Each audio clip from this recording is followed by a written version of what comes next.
नमस्कार दोस्तों, चलिए जानते हैं आज की कुछ बड़ी खबर के बारे में सिर्फ कुछ ही मिनट में। टीवी के शक्तिमान यानी कि मुकेश खन्ना 67 साल की उम्र में करेंगे शादी। आज भी लोग मुकेश खन्ना को मुकेश खन्ना के नाम से नहीं बल्कि उनके शक्ति नाम वाले अवतार से शक्तिमान से जानते हैं। उनकी उम्र अभी 67 साल हो चुकी है। मुकेश खन्ना का इंटरव्यू के दौरान कहना है कि उन्हें कैसी पत्नी चाहिए। अभी भी मुकेश खन्ना कुंवारे हैं। भड़के अभिषेक बनर्जी ने बोला कि 10 जन्म भी कम पड़ जाएंगे, अगर दम है तो बंगाल फाल्टा की चुनाव दोबारा कराकर दिखाओ। दरअसल पश्चिम बंगाल में अब नया राजनीतिक टकराव देखने को मिल रहा है। चुनाव आयोग ने 144 फाल्टा विधानसभा क्षेत्र में सभी 285 मतदान केंद्रों पर दोबारा मतदान का आदेश दिया है। सभी सहायक मतदान केंद्र पर एक नए सिरे से वोट डालने जाएंगे। इसका मतलब ये साफ हो रहा है कि पश्चिम बंगाल में चुनाव दोबारा किया जाएगा, जिसकी वजह से जनता बहुत भड़की हुई है, खासकर अभिषेक बनर्जी। जाँच के बिना ही 70 लाख किलो से अधिक घी खरीदा। यह बात है तिरुपति लड्डू विवाद को लेकर। दरअसल आंध्र प्रदेश सरकार की ओर से गठित एक सदस्य आयोग ने शनिवार को अहम खुलासा किया। इसमें बताया कि तिरुमुल्ला तिरुपति देवनाथ ने प्रसिद्ध तिरुपति लड्डू बनाने के इस्तेमाल के लिए 70 लाख किलो से अधिक घी खरीदा, लेकिन उसकी खरीदी अनिवार्य गुणवत्ता जांच के बिना ही उसे खरीद लिया गया। यानी कि वहां के लोगों ने पैसे बचाने के लिए कम क्वालिटी वाले घी को 70 लाख से भी अधिक खरीद लिया। और जब ये बात फैली, कोर्ट तक गई और जब इस गुणवत्ता को दिखाने की पारी आई तो इसके जांच पड़ताल वालों ने इसे दबा दिया। अमेरिका और ईरान के बीच तनाव गहराता जा रहा है। ईरान ने हॉर्मुज़ जलमंडू खोलने के बदले में अमेरिका के नाकेबंदी हटाने और हमले न करने की गारंटी मांगी है। ईरान ने सैन्य अधिकारी अमेरिका के साथ युद्ध की आशंका जताते रहे हैं और किसी भी अमेरिकी आक्रमण का कड़ा जवाब देने के लिए तैयार हैं।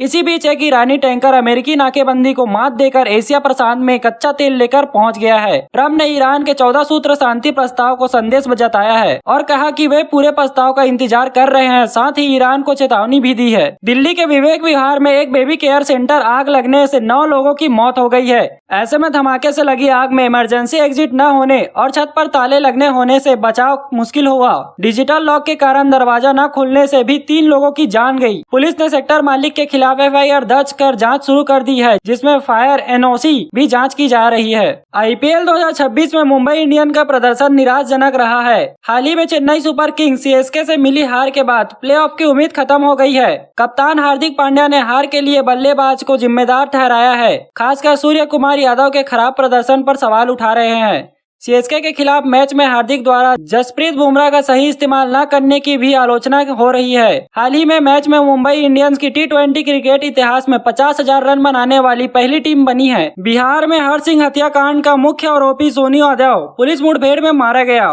पुलिस को सूचना मिली थी कि सोनू बहड़ी थाना क्षेत्र में है जहां मुठभेड़ हुई। पुलिस अधिकारियों के अनुसार बदमाशों ने फायरिंग शुरू कर दी थी, जिसके जवाब में पुलिस वालों को सोनू को मारना पड़ा। जितना राम झांसी ने इसे सम्राट की पराक्रमी सेना का कहर बताया है और अपराधी को सुधरने या बिहार छोड़ के जाने की चेतावनी दी गई है। मुख्यमंत्री सम्राट चौधरी पहले ही क्राइम और करप्शन पर जीरो टॉलरेंस की नीति को घोषित कर चुके हैं। सोनू पर 25,000 का इनाम था। मई 2026 खाड़ी युद्ध के चलते पेट्रोल 10 रुपए और डीजल 15 रुपए महंगे हुआ। प्रीमियम पेट्रोल पहले ही 160 रुपए पहुँच गया था। कश्मीर में एलपीजी सिलेंडर की कीमतों में भारी वृद्धि, लगभग 50% से भी होटल रेस्टोरेंट प्रभावित हैं। लेकिन लखनऊ ने स्ट्रीट फूड वेंडर के राहत मिली है, क्योंकि नए कनेक्शन पर रोक हटाई गई है। सरकार ने एलपीजी के दुरुपयोग को रोकने के लिए ई-केवाईसी और ओटीपी आधारित डिलीवरी जैसे नए नियम लागू किए हैं। दिल्ली से इस वक्त बड़ी खबर सामने आ रही है। शहादरा विवेक विहार में 4 मंजिल इमारत में आग लगने की वजह से बड़ी दुर्घटना हो गई है। दुर्घटना के दौरान 9 लोगों की मौत हो गई है। कई लोगों को अस्पताल में भर्ती कराया गया, वहीं कुछ लोग अभी भी फंसे हुए हैं। मौके पर फायर ब्रिगेड की गाड़ियां मौजूद है। कड़ी मुशक्कत के बाद आग पर काबू पा लिया गया है और बिल्डिंग में फंसे लोगों को निकाल लिया गया है। पत्नी का दूसरे से अफेयर के कारण उसका नाराज पति गुस्से के कारण अपने दोनों बच्चों को गला घोंटकर मार देता है और खुद आत्महत्या कर लेता है। दरअसल यह बात कर्नाटक के तुमकुरू जिले में एक 40 साल के व्यक्ति ने कथित तौर पर अपने दोनों छोटे बेटों का गला घोंटकर हत्या कर दी और फिर खुद आत्महत्या कर लिया। बताया जा रहा है कि उसकी पत्नी का दूसरे के साथ अफेयर चल रहा था। पति ने बार बार उसे मना किया,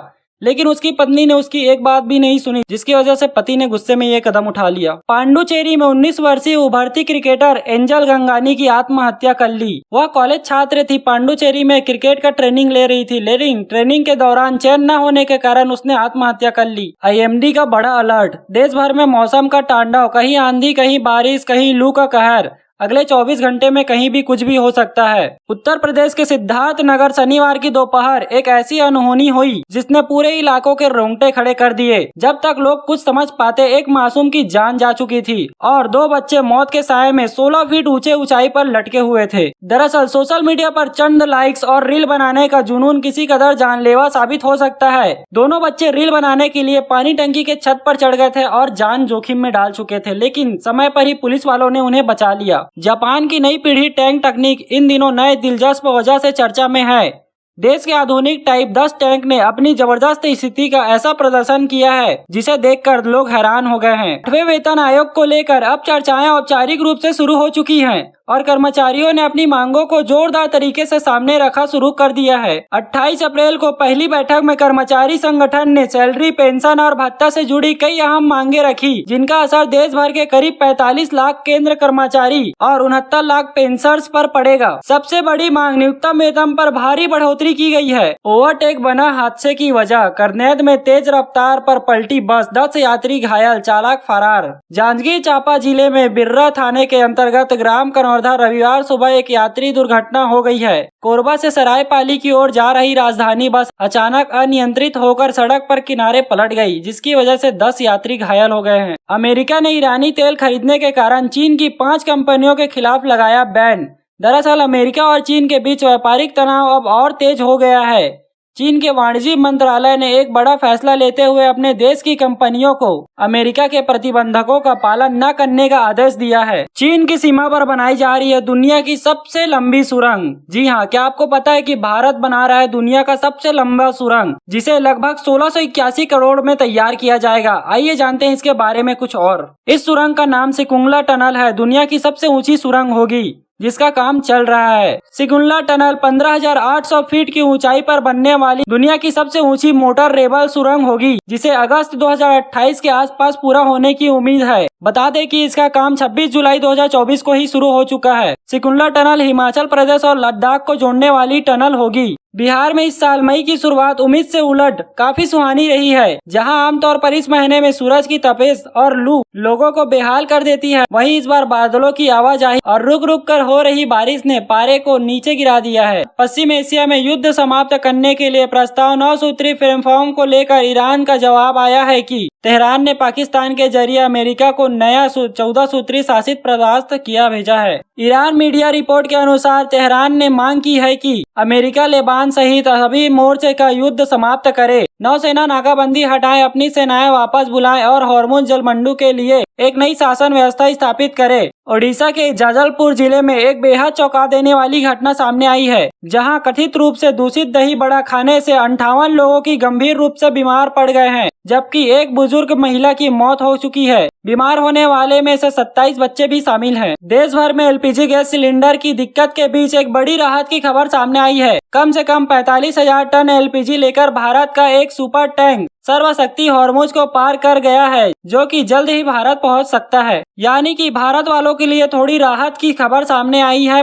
45,000 टन वाली एलपीजी लेकर एक जहाज हॉर्मुज से सुरक्षित निकल चुकी है, जो कि जल्द ही भारत पहुंच जाएगी। हिमाचल प्रदेश कुल्लू जिले से दर्दनाक खबर सामने आई है, जहां आंधी तूफान के कारण चलती गाड़ी पर चिल पेड़ गिर गया। बुलेरो कार के ऊपर पेड़ गिरने की वजह से 4 शिक्षिकाओं की मौत हो गई मौके पर ही।